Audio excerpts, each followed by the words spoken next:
Continuando con nuestra jornada, damos la bienvenida al doctor Carlos Ponte. Él nos representará el simposio de Grupo Pharma en el control de la presión arterial, una nueva combinación. El doctor Carlos Ponte es director de la Unidad de Medicina Cardiometabólica del Instituto Médico de la Floresta, Caracas, directivo de la Sociedad Venezolana de Cardiología y del Consejo de Prevención Cardiovascular de la Sociedad Interamericana de Cardiología y directivo del Board de las Américas de la Sociedad Internacional de Aterosclerosis. Bienvenido. Encantado de saludarlos. Soy el doctor Carlos Ignacio Ponte Negretti desde Caracas, Venezuela, y es un placer y un honor para mí estar en estas jornadas de FUNESalud, contribuyendo a lo que es el lema de SEAC-Prevén, el Consejo de Prevención Cardiovascular de la Sociedad Interamericana de Cardiología, Educando para Prevenir. Y el tema que me pidieron conversar con ustedes hoy es cómo lograr un óptimo control de la presión arterial basado en el posicionamiento realizado por nosotros en la Sociedad Interamericana de Cardiología en el año 2020 y dando especial hincapié al relevante papel que el uso de las combinaciones debe tener para lograr el control de la presión arterial en nuestros pacientes hipertensos. La primera reflexión que yo quiero que hagamos, nosotros estamos ahorita espantados, horrorizados, muy preocupados y tomando muchísimas acciones por los más de 5 millones de muertos a nivel mundial que ha sufrido debido a la infección por el SARS-CoV-2, por COVID-19. Pero no debemos olvidar que la verdadera pandemia que seguirá, aún cuando logremos controlar el COVID, es la pandemia de las enfermedades cardiometabólicas, y más en países como los nuestros, los países latinoamericanos de medianos y bajos recursos. Fíjense, por ejemplo, en esta diapositiva, cómo la hipertensión arterial, una enfermedad común que está con nosotros y sigue estando con nosotros, va a matar este año más de 10 millones de personas. Pero quiero poner el apellido correcto, es la hipertensión arterial sin control. Y cuando digo poner el apellido correcto es porque si es la hipertensión arterial sin control, nosotros como médicos que tratamos pacientes hipertensos tenemos responsabilidad en cambiar esas cifras y en cambiar esta historia. Fíjense, globalmente, distintas encuestas, esta es de la Sociedad Internacional de Hipertensión, 1 de cada 7 pacientes adultos con hipertensión arterial tienen la hipertensión arterial controlada. 3 no saben que son hipertensos, 1 lo sabe y simplemente no está tratado, 2 están tratados y no controlados, y apenas 1 tiene la presión controlada. E insisto, cambiar estas cifras es nuestra absoluta responsabilidad y lo podemos lograr si hacemos las cosas de la manera correcta. Fíjense, en Latinoamérica esto es una absoluta verdad. Esto es de un paper publicado este año de una editorial sobre la necesidad latinoamericana de un registro de monitoreo ambulatorio de presión arterial, como la falta de control en América Latina es una evidente realidad y que nosotros tenemos que preocuparnos, porque nosotros tenemos parte de esta responsabilidad. La solución, mis queridos amigos, no es nuevos medicamentos. No existe, de hecho, ninguna investigación en este momento para el desarrollo de nuevas clases terapéuticas para la hipertensión arterial. No nos hacen falta nuevas drogas. Lo que tenemos es que aumentar el diagnóstico de los pacientes hipertensos y lograr un mayor control. Esta, mis queridos amigos, es la medida más efectiva que disponemos para reducir la mortalidad de los pacientes hipertensos. Lo que tenemos es que hacer bien lo que sabemos que debemos hacer y posiblemente no lo estamos haciendo de forma correcta. Insisto, no necesitamos más drogas, necesitamos hacer bien lo que sabemos y no estamos haciendo de forma correcta. Desde el año 2017 se publicaron infinidad de guías relacionadas con el tema de la hipertensión arterial. En el año 2017 la guía del American College y la American Heart. En el 2018 las guías europeas, extraordinarias guías del manejo no solamente de la presión arterial, sino del riesgo que va añadido en un paciente con hipertensión. Nosotros en la SEAC o en la LASH publicamos las guías del manejo de hipertensión arterial del paciente hipertenso con comorbilidades en América Latina. En el 2018 también se publicaron las guías canadienses, unas extraordinarias guías que se las recomiendo a todo aquel que no las haya leído, que las siga, porque son guías basadas en evidencia que prácticamente se actualizan con mucha frecuencia y son de mucha utilidad práctica. Y en el 2020 se publicaron las guías de la Sociedad Internacional de Hipertensión.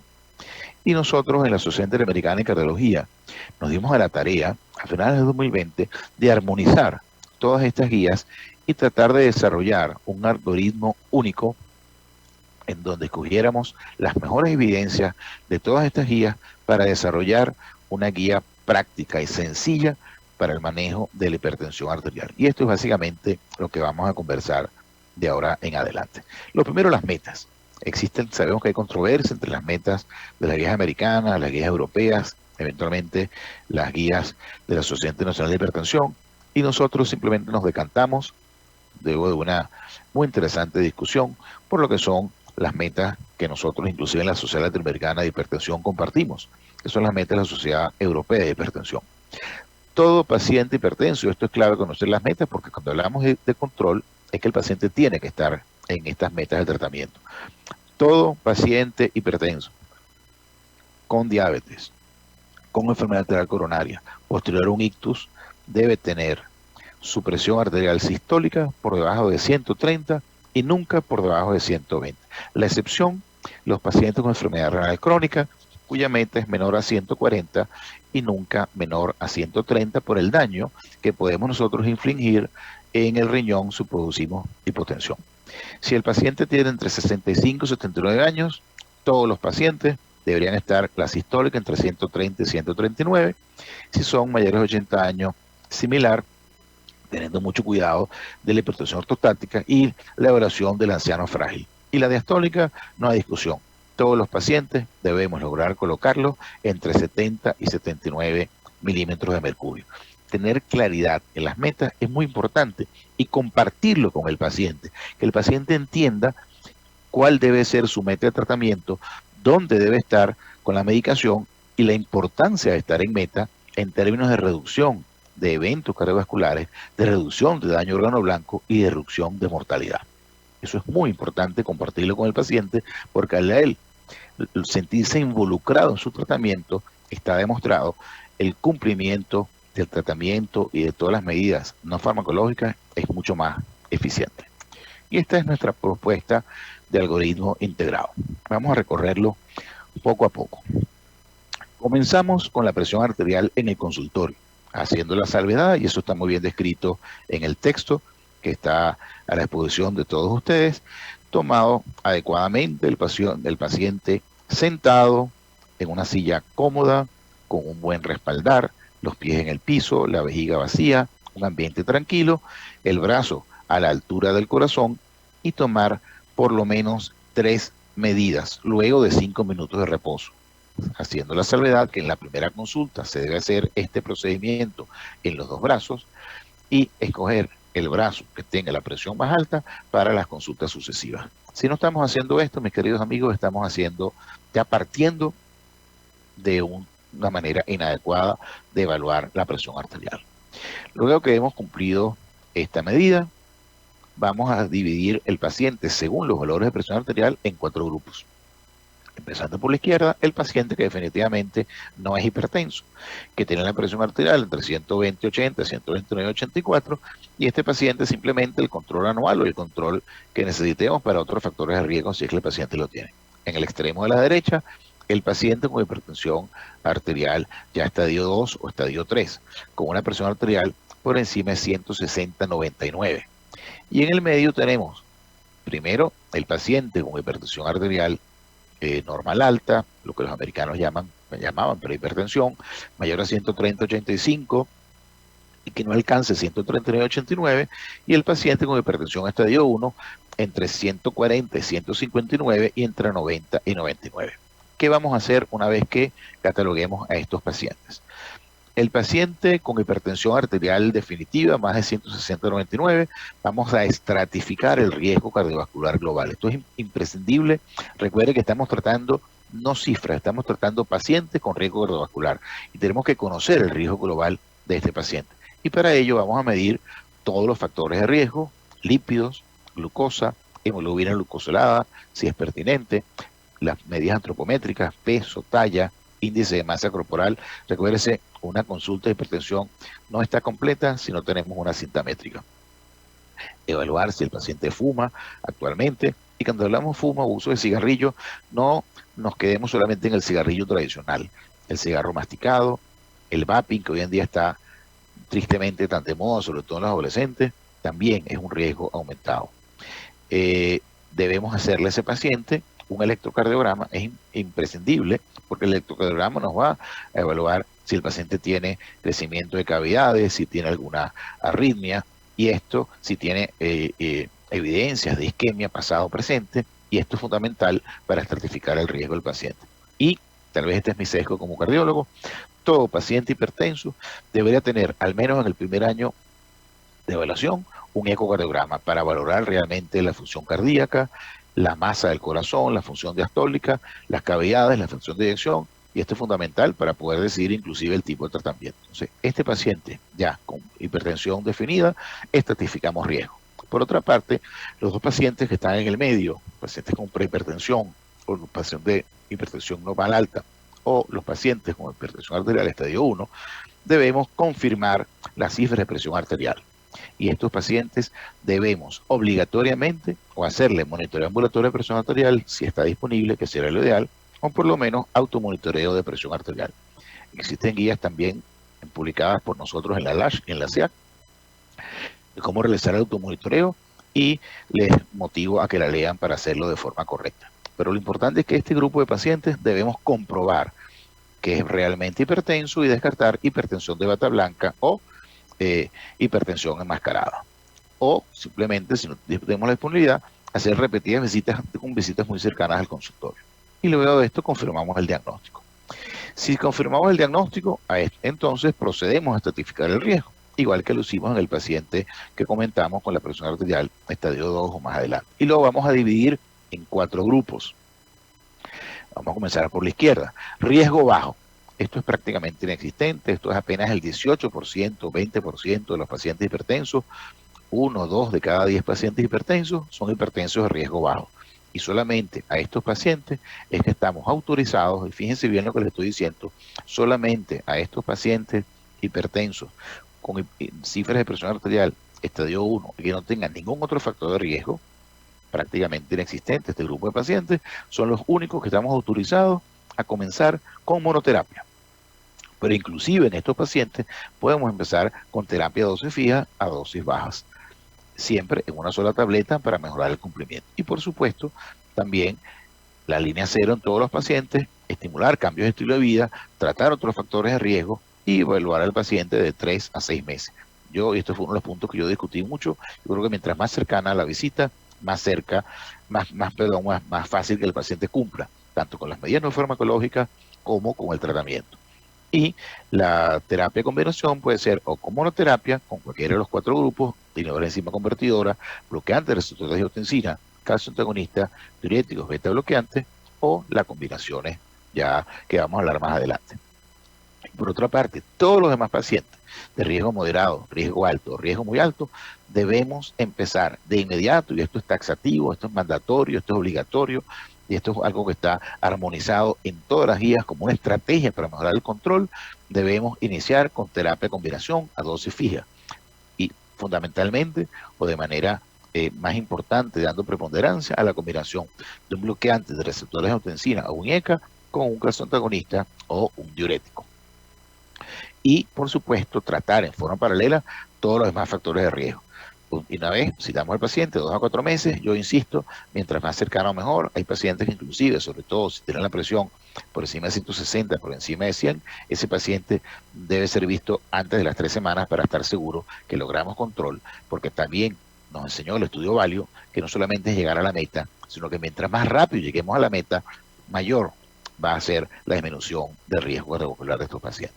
Entonces reevaluamos el paciente y verificamos, siempre haciéndolo de la forma correcta, sentado, en forma cómoda, en un ambiente tranquilo y con 3 tomas, evaluamos si el paciente está en meta y compartir con el paciente la meta. Si el paciente es de riesgo bajo y está en meta, simplemente continuamos con el tratamiento, y ahí sí lo podemos situar ya cada 4 o 6 meses. Si no, iniciamos entonces una combinación a dosis fija, si es que no la habíamos iniciado, y evaluar cercanamente 2 a 4 meses. Y otra vez más, lo volvemos a citar, si está en meta, continuamos el tratamiento en forma indefinida, enfatizando los cambios terapéuticos y estilo de vida, y si no, añadimos un tercer fármaco.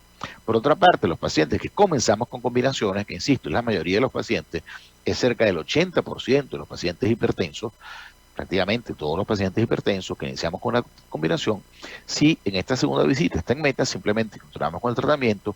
Si no está en meta, este paciente añadimos entonces una tercera droga.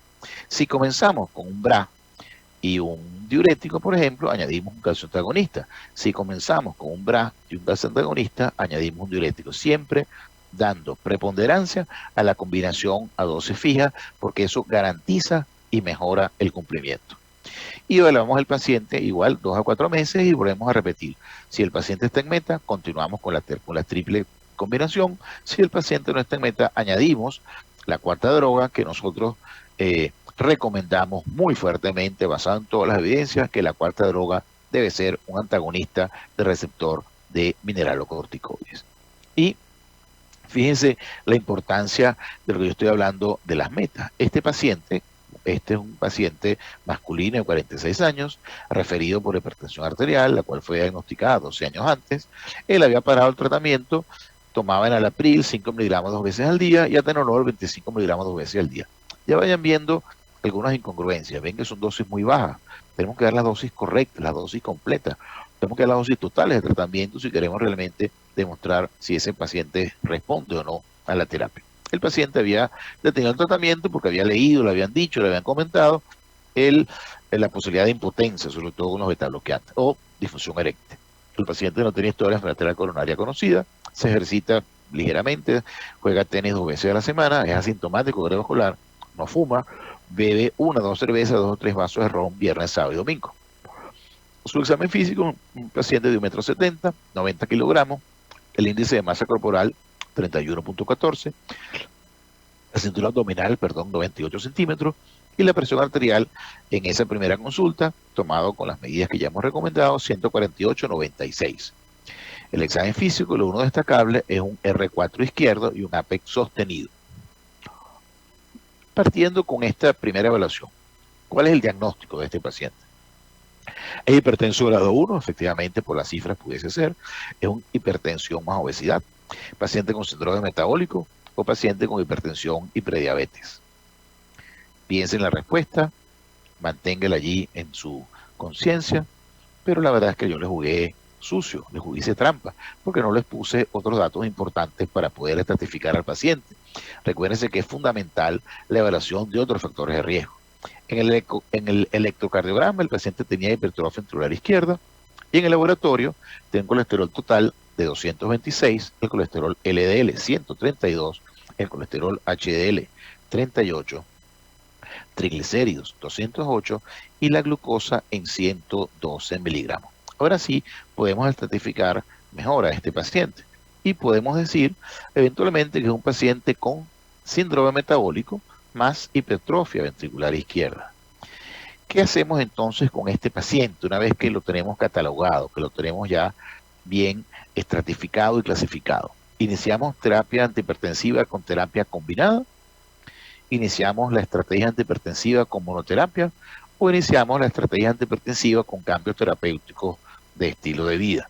¿Qué piensan ustedes que debemos hacer? Pues bien, este paciente es un paciente de riesgo alto y según nuestra propuesta de la Asociación Interamericana de Cardiología, debemos empezar de inmediato, sin demora, sin pensarlo, sin que nos tiemble el pulso, con una terapia de combinación a dosis fija, fundamentalmente un bloqueante de receptor de angiotensina más un diurético o un calcio antagonista. Y eso fue efectivamente lo que hicimos, un hipertenso grado 1, estadio 2, porque es del riesgo, por el riesgo que tiene, y un paciente de riesgo elevado. Y aquí está en la guía europea de hipertensión, donde estaría este paciente.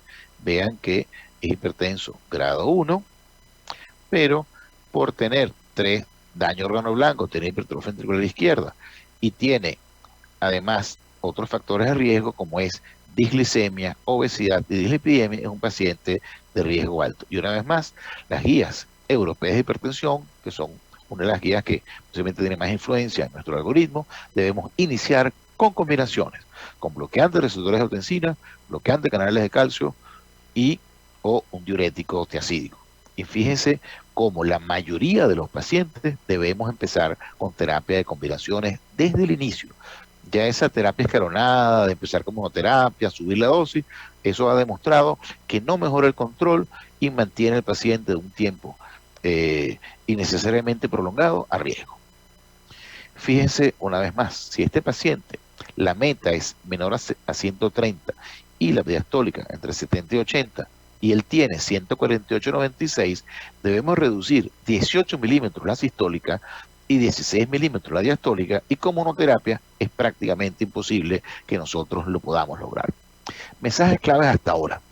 La hipertensión arterial matará más de 10 millones de personas en este año, pero la hipertensión arterial sin control.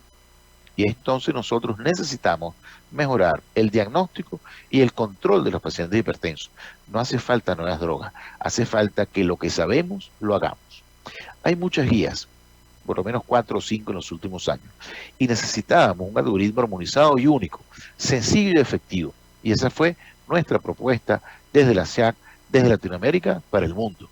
Debemos iniciar tratamiento en la mayoría, por lo menos el 80% de los pacientes, con 2 drogas, no con una. Y por lo tanto, debe ser normal y rutinario que en la mayoría de los pacientes hipertensos iniciar tratamiento con una combinación que tenga un bloqueante de receptores de angiotensina o un inhibidor de enzima convertidora más un diurético tiacida o un calcio antagonista. Esta estrategia, esta es la importancia filosófica, dogmática y doctrinaria de esta estrategia, controlará la presión arterial en la mayoría de los pacientes y puede transformar sin duda la tasa de control de la presión arterial y cambiar esa cifra tan espantosa de 10 millones de muertos. ¿Qué más vamos a conversar hoy? Vamos a hablar de la clortalidona. Primera pregunta, ¿la clortalidona es una tiacida? Fíjense que pareciera que no. Desde el punto de vista de química molecular, que estoy seguro que todos ustedes son expertos, la hidroclorotiacida, cual es la fundamental representante de las tiacidas, se definen por un anillo en la molécula que es llamado benzotiadiacina. Y el prototipo inicial es la clorotiacida y hoy en día la hidroclorotiacida es la más comúnmente utilizada. Esta droga es, desde el punto de vista químico, el 2-hidroxi-1,2,4-benzotiadiacina 7-sulfonamida 6-cloro-3,4 dihidro-1,1-dióxido. Por otra parte, la clortalidona no es una tiacida, mis queridos amigos, es una ftalimidina, es un inhibidor de la hidrasa carbónica y está relacionado químicamente más con las sulfonamidas que con las tiacidas. Su nombre clínico es bencenosulfonamida o, como ustedes lo saben mejor que yo, 2-cloro-5-2,3 dihidro 1-hidroxi 3-oxo 1-hidroxi isoindol 1-ilositol. Dado lo anterior, muchos autores, desde el punto de vista farmacológico, no están de acuerdo en llamarla tiacida-like. Más allá, en relación al control, realmente quiero hacer la salvedad y quiero dejar este concepto muy claro desde el inicio, para que vean que no hay ningún sesgo. No existe ninguna comparación en un estudio grande que comparen cabeza a cabeza clortalidona con hidroclorotiacida. Todos estos cifras son el resultado de metaanálisis o de comparaciones de trabajos individuales cada una de las drogas. Los estudios clásicos en el consultorio sugieren que la clortalidona es 1,5 a 2 veces más potente que la hidroclorotiacida. Ya comenzamos a ver diferencias importantes cuando hablamos del control. La clortalidona es más potente que la hidroclorotiacida. Por otra parte, la dosis estimada de clortalidona versus hidroclorotiacida para disminuir la presión arterial sistólica es 8,6 versus 26,4 y la diastólica para disminuir 4 milímetros 14 versus 20,8 miligramos de ambas drogas. En 24 horas, en el serial de monitoreo ambulatorio de presión arterial, la clortalidona y la hidroclorotiacida tienen igual efecto en el promedio de presión arterial en las 24 horas, pero la clortalidona mostró control nocturno de forma más importante y la disminución del morning surge cuando se comparó con la hidroclorotiacida. Existen muchos metaanálisis, este es uno publicado en Journal of Hypertension a finales del 2019, y dice claramente que muchas guías recomiendan la clortalidona y la hidroclorotiazida como terapia de primera línea para los pacientes con hipertensión esencial moderada. La hidroclorotiazida pareciera ser la más comúnmente utilizada de forma universal, pero el metaanálisis de estos autores demostró que la clortalidona es ligeramente más potente en lo que respecta al control de la presión arterial, aunque no existen datos, y esto también es importante, en ninguna de las dos drogas lo suficientemente importantes para hablar que tengan mayor o menor impacto en la disminución de eventos cardiovasculares mayores. Por lo tanto, ellos concluyen que no consiguen significativas diferencias en su perfil de seguridad y que el efecto en el potasio sérico hay datos muy escasos, y sobre todo no existe una comparación adecuada cuando se hace relacionado con la droga, con la dosis de cada una de las drogas, porque mientras más dosis, mayor alteraciones electrolíticas, pero no hay comparación exacta en tipo de pacientes, en cantidad de miligramos. Por lo tanto, hacer la comparación en relación al perfil electrolítico es realmente muy dificultoso y no se pueden sacar conclusiones verdaderas. Por lo tanto, basado en sus resultados, ellos piensan que la clortalidona debe ser ampliamente utilizada como la principal alternativa sobre la hidroclorotiazida en la práctica clínica, básicamente por el mejor control de la presión arterial. Si quisiéramos responder esta pregunta de forma absoluta, necesitaríamos un estudio randomizado, doble ciego, de más de 13.500 pacientes hipertensos de al menos 4 años de duración para poder responder esta pregunta. Por lo pronto, lo que tenemos, insisto, son los distintos metaanálisis. Y fíjense, algunas guías lo que recomiendan. Yo ya les hablé de lo realmente prácticas, que son las guías de hipertensión canadiense, y ellos hablan que los diuréticos de más larga acción deben ser los que nosotros prefiramos para tratar a nuestros pacientes. Los tiazida-like, ellos lo mantienen como tiazida-like, clortalidona e indapamida, son los de acción más prolongada, comparado con las tiazidas, que son de acción más corta. En relación al metaanálisis, ellos tienen este metaanálisis del 2015 que dice ambos tipos de diuréticos reducen eventos cardiovasculares, cerebrovasculares y falla cardíaca en la data canadiense, y solamente los tiazida-like, ya hablamos que clortalidona, reducen adicionalmente los eventos coronarios y la mortalidad por todas las causas. Además, ellos ya ratifican lo que ya comentamos anteriormente: la clortalidona es más efectivo que la clortiazida para lo que nos interesa, reducir la presión arterial. Por lo tanto, mis queridos amigos, este es el sumario de las recomendaciones de las guías canadienses, donde ellos dicen de forma enfática y sin ninguna duda que los diuréticos de acción prolongada, similares a la tiazida, es decir, clortalidona, deben ser utilizados preferiblemente sobre los diuréticos de acción más corta, es decir, hidroclorotiazida. Y básicamente porque pareciera ser más efectivos en reducir eventos cardiovasculares y en controlar la presión arterial cuando se comparan con las tiazidas. De manera tal que debemos preferir el uso de clortalidona si queremos mejorar el control de la presión arterial y garantizar una mayor reducción de eventos cardiovasculares. Muchísimas gracias. Ha sido un honor y un verdadero placer estar con ustedes en la noche de hoy, y espero responder todas las preguntas y todas las dudas y todas las aclaratorias que quisieran hacer en la próxima sesión de preguntas y respuestas. Buenas noches.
Agradecemos al doctor Ponte por su brillante participación y procedemos a la ronda de preguntas. Tenemos una pregunta dejada por nuestro público.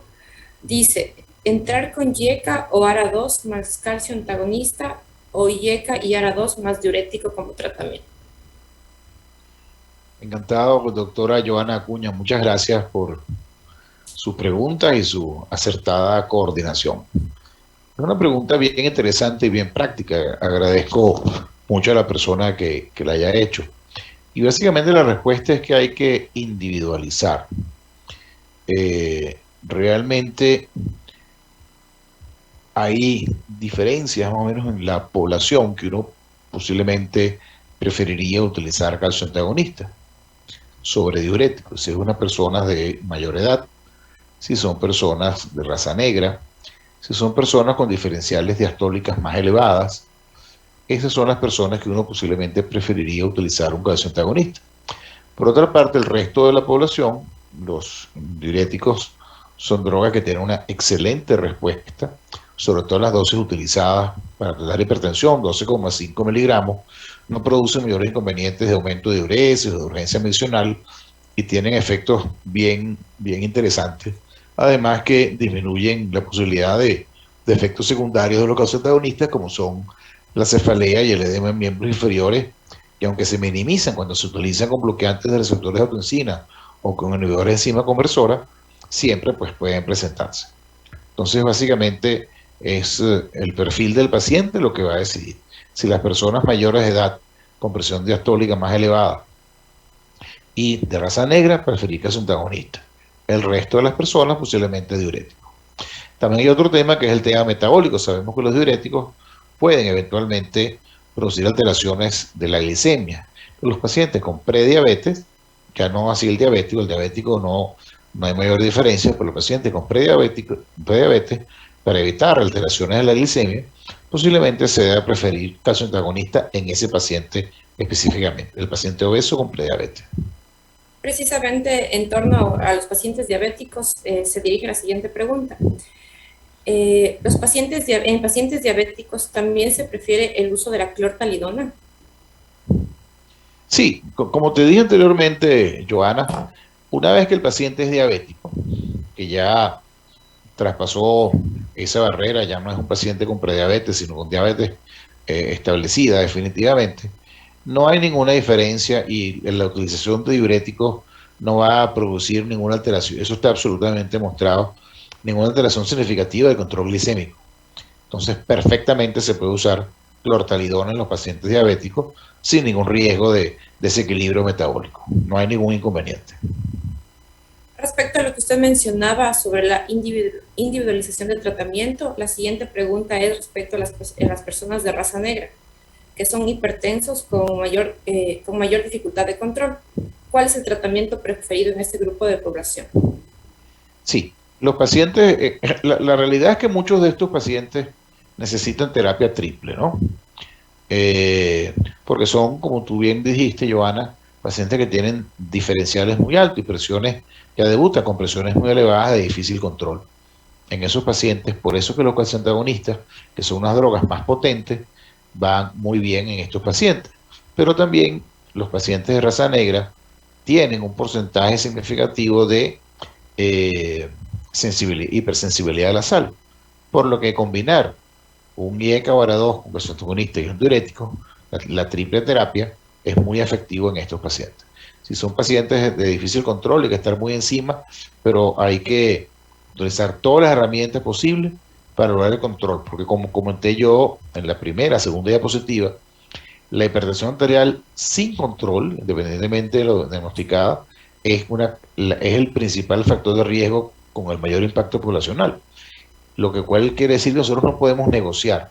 Si la meta de tratamiento de la persona es menor a 130 y menor a 80 milímetros de mercurio y el paciente está en 136, tenemos que bajar la presión por debajo de 130. Y si tenemos que dar una tercera droga o inclusive una cuarta droga, que puede ser un bloqueante mineralocorticoide o un beta bloqueante, si el paciente es obeso y está muy taquicárdico, tenemos que hacerlo en forma obligatoria, porque negociar con la hipertensión arterial y mantener al paciente hipertenso, así sean 6, 7, 8 milímetros, estamos dejando a ese paciente en un riesgo superior que podemos controlar si logramos bajar la presión arterial. Muchas gracias. Y la última pregunta es respecto al efecto adverso de edema de miembros inferiores con amlodipina. ¿Tiene algún beneficio reducir la dosis para evitar este efecto? Sí, bueno, si el paciente está con dosis altas de amlodipina, 10 miligramos, hay una mayor probabilidad de que sea un edema significativo.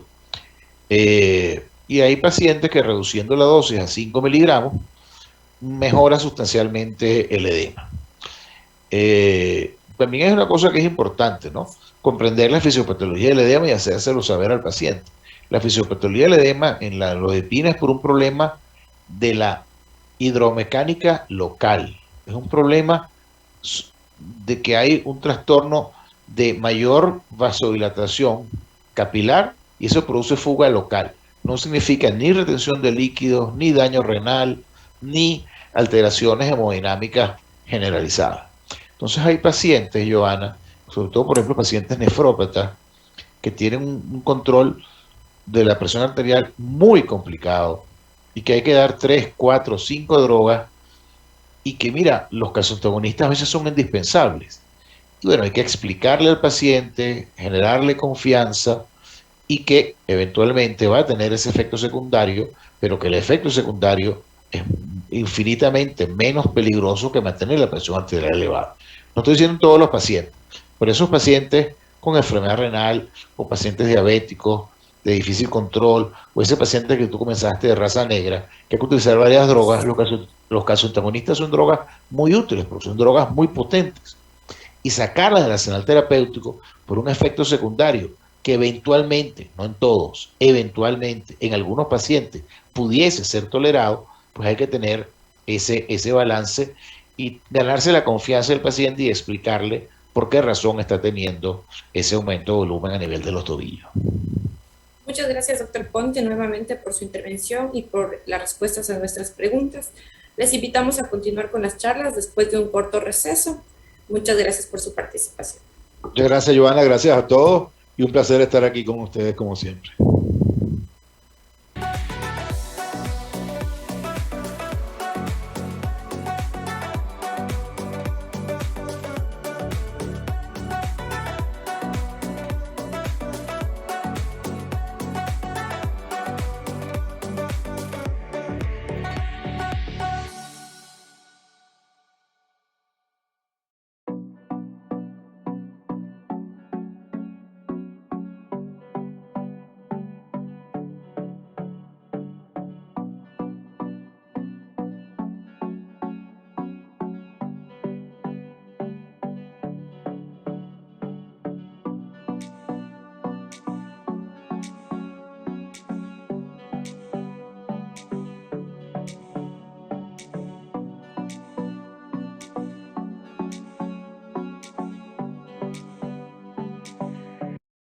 CTO evoluciona contigo. El mundo está cambiando cada vez más rápido. En CTO trabajamos cada día por adaptarnos y seguir evolucionando. Siempre fieles a nuestra misión de contribuir al desarrollo personal y profesional de los estudiantes, estamos atentos a los cambios en sus intereses. Mejoran nuestras herramientas, nuestros medios, nuestros recursos, pero permanecen los valores, los principios que han hecho que, tras casi 40 años de vida, CTO siga liderando las áreas de formación de posgrado en las que trabaja en España, Italia y Latinoamérica. Esta evolución de nuestra imagen corporativa quiere ser reflejo de nuestra adaptación continua a las nuevas necesidades, siempre manteniendo la base, el corazón de la compañía, que son nuestros valores. La búsqueda siempre de la excelencia en todo lo que hacemos. La mejora continua en todas nuestras acciones y el respeto a todos que nos hace ser humildes y honestos con nosotros mismos. Hoy cambia nuestra imagen corporativa para continuar con nuestros valores de siempre. Tu sueño, nuestro objetivo.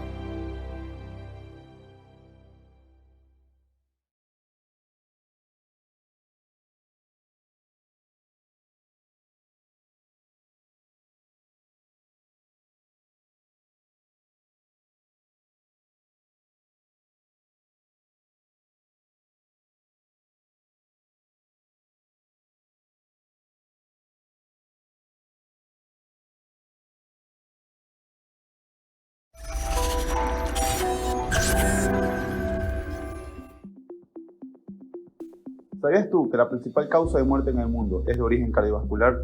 ¿Y sabías tú que según la OMS el 16% corresponden a estas? Ejemplo, ¿qué pasaría si yo te enseño este trazado? Probablemente no lo sepas, pero ese no es el problema es que no quieras saberlo. Por eso como Fundesalud hemos preparado un evento académico muy diferente a todo lo que sabías. Este no es solo un congreso, esta es la garantía de que tu tiempo será muy bien invertido y que a futuro tus pacientes serán diagnosticados a tiempo y el manejo de su enfermedad será excelente. No te digo que tienes que asistir, pero probablemente al ver este video sabes que lo necesitas. Como primer punto y de manera general, hemos desarrollado un evento con las enfermedades cardiológicas más comunes. Pero te preguntarás, ¿en qué nos diferencia? Bueno, hemos desarrollado un taller de electrocardiograma con ponentes de Perú y Argentina. Este proyecto sumará módulos, el cual vas a ir aprobando paso a paso. De esta manera garantizaremos que no solo te vas a llevar una gran experiencia, sino también un gran conocimiento. Te esperamos. No olvides aprovechar nuestras promociones.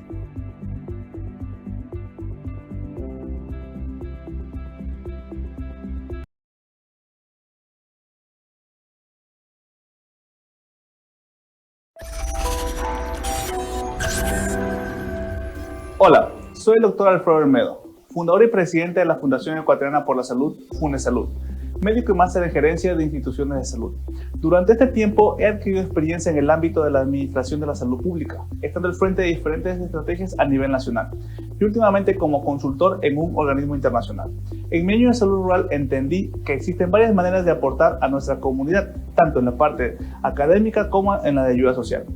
A lo largo de estos años me he enfocado en aprender y entender todo lo relacionado sobre la elaboración de estrategias para el fortalecimiento de políticas públicas y su implementación en el territorio nacional. Es así que se realiza la creación de Fundesalud como una herramienta para aportar a la comunidad nacional e internacional con acciones, ya sea en el ámbito de la ayuda social, investigación y educación continua. Como institución, a lo largo de este año hemos realizado brigadas médicas integrales a favor de nuestra comunidad en diferentes sectores del país, así como el desarrollo de eventos académicos dirigidos a profesionales de la salud. Por esta razón, te invitamos a ser parte de nuestros siguientes proyectos, entre ellos el primer Congreso Ecuatoriano de Enfermedades Cardiológicas a desarrollarse del 23 al 27 de noviembre de 2021. Síguenos en nuestras redes sociales para mantenerte informado.